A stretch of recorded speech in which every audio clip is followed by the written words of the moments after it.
Welcome to Talking Tactics. This week, we want to dive right into the battle for Avdiivka, which has been raging for weeks now. Since October 10th, Russia has launched over 20 massive, almost suicidal attacks with very little gains.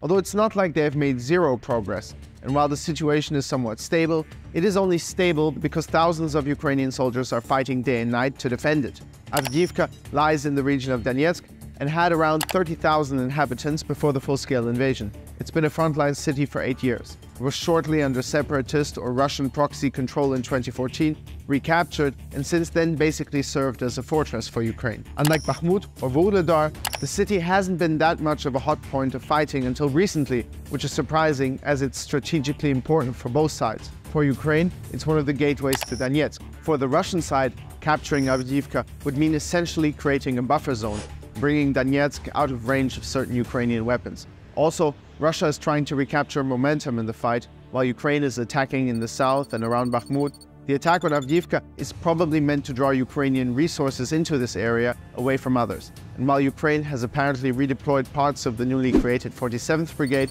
we have not witnessed a large rotation of Ukrainian forces. Let's take a quick look at the battlefield from above. An advance or capture of the city from the eastern front seems very unlikely. That is because, as mentioned before, Avdiivka has been a frontline city since 2014. So that area is heavily fortified from both sides, making it extremely hard to navigate any kind of heavy equipment through the lines. As a result, the Russian plan seems to be to encircle the city, launching advances from north and south. By the way, we recorded this episode on the evening of the 24th of October, so keep in mind the situation might have changed a little since then. First, let's look at the north. Geolocated footage seems to show that Russian forces have been pushing southwest of Krasnohorivka, which lies around 5 kilometers northeast of Avdiivka. West of Krasnohorivka lies Stepove, which is under Ukrainian control. In between there are fields and a railway line, which so far Russia has not been able to cross. Southwest of Krasnohorivka, there is a large waste heap, visible as a big grey circle on the map. The waste heap right now is a kind of grey zone, with both sides battling for control. This area is defended primarily by the 110th and the 116th Mechanized Brigade.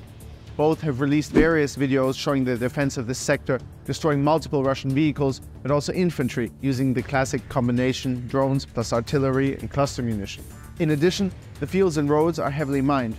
Although sending these large columns of equipment over open fields again and again has proven to be extremely ineffective, it seems like Russia has yet to come up with a better plan.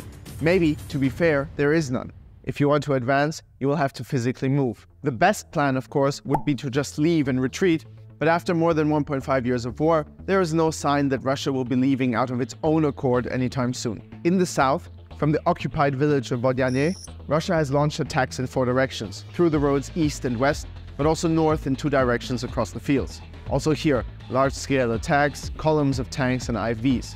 Defending the area is the 53rd Mechanized Brigade, which recently published a video of them repelling an attack that probably took place here, on the road leading out of Vodyane in northeastern direction to Avdiivka. Further east, just south of the city, Russia has been trying to cross the same railway line that runs between Stepove and Krasnohorivka in the north.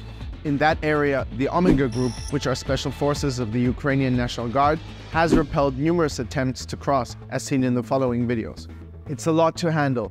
As mentioned before, there seem to be at least 3 Russian brigades involved in the assault on Avdiivka, as well as the Sparta Reconnaissance Battalion, the 13th Assault Battalion Somalia. There are also reports of government-controlled PMCs like Redut and Storm Zed fighting there. In fact, if you look at maps that use geolocation to pinpoint Russian positions, you can see a few additional brigades that are supposedly fighting in the area as well.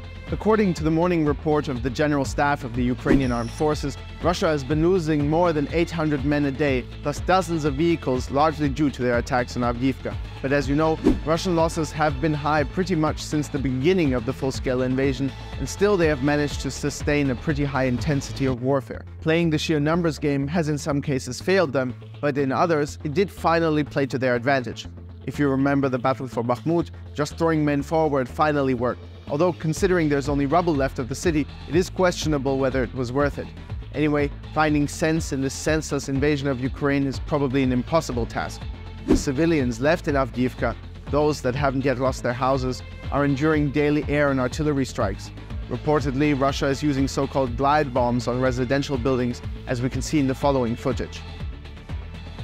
On that note, thank you for watching Talking Tactics. hit like and subscribe. Be sure to follow us on Telegram for the latest news from Ukraine, and see you next time.